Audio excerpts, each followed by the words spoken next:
100 rated chess, but your pieces are tired from the challenges you've been doing. Any piece, or pawn, you move is frozen for the next 2 moves. Just like my viewers, they always have to rest for 2 days after each time they move with their partner. We get a 100 rated guy from Singapore. D4. Alright, since the challenge is basically restricting me from moving one thing multiple times, I'll just move them once. After my e-pawn dies, I don't have to think about moving it again, an absolutely optimal way to approach this challenge. D takes e5.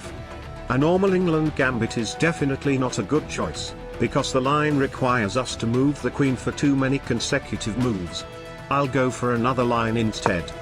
This line only requires each piece and pawn to move only once, and if everything really works out, we will have a massive advantage very early on into the game. Knight h3. d6. E takes d6.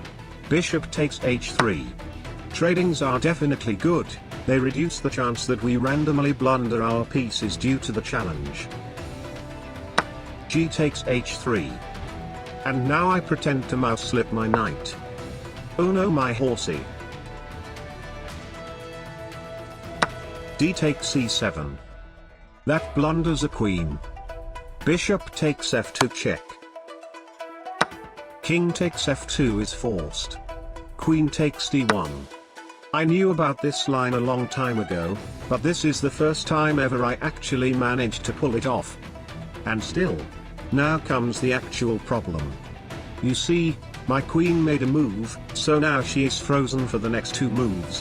Which means if my opponent goes bishop g2, now I will actually have to give my queen back to him and thus be down 7 points of materials, but I mean he should be able to see that my queen is obviously attacking both his c-pawn and his bishop, therefore a move like knight a3 defending the c-pawn and opening up the way for his rook to defend the bishop should definitely be more appealing. Right? e3. Aha. Instead of defending his position, he decided to actually bait me to take his bishop, and then he can go bishop b5 check with a discovered attack on my queen, absolutely very sneaky. Knight c6. One move, my queen needs to rest for one more move before she can move again, and I'm still forking his bishop with his c-pawn, a very promising situation.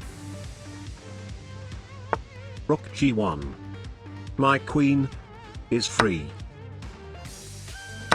Rook takes g7. That blunders the bishop again, but I don't want to spend my precious queen moves on capturing useless pieces. Rook g8 instead. There is no way I can make use of both rooks, so it's better to just trade this one off to make use of the other one, and I can also get rid of one of his king's major defenders. He refused. I cannot take his rook myself because my rook needs to rest for 2 moves. I guess I'll improve the knight.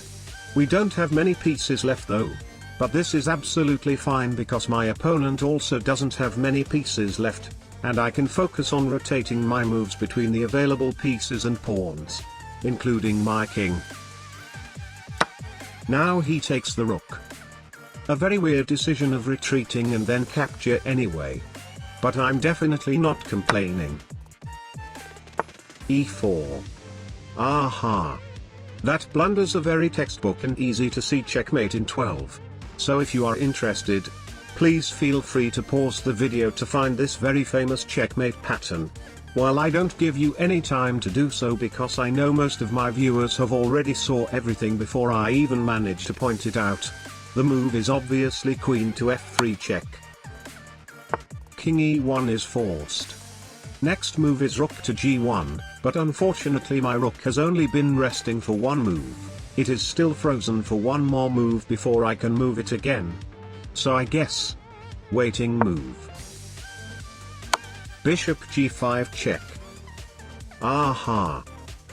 That once again blunders another textbook checkmate in 9, but the line requires me to take his bishop with my rook, which is very risky because then my rook will once again have to rest for another 2 moves. A random pawn push is winning the rook for free. So I guess I'll push a pawn instead. Bishop h4. Rook g1. King d2. Knight c4 baiting bishop c4 rook d1 here is definitely the best continuation, but unfortunately my rook is frozen for the next two moves. I can only move my queen.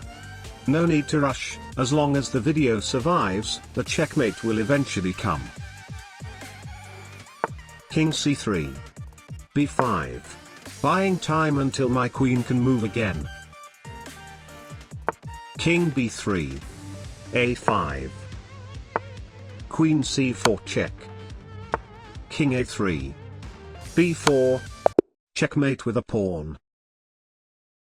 Mission accomplished.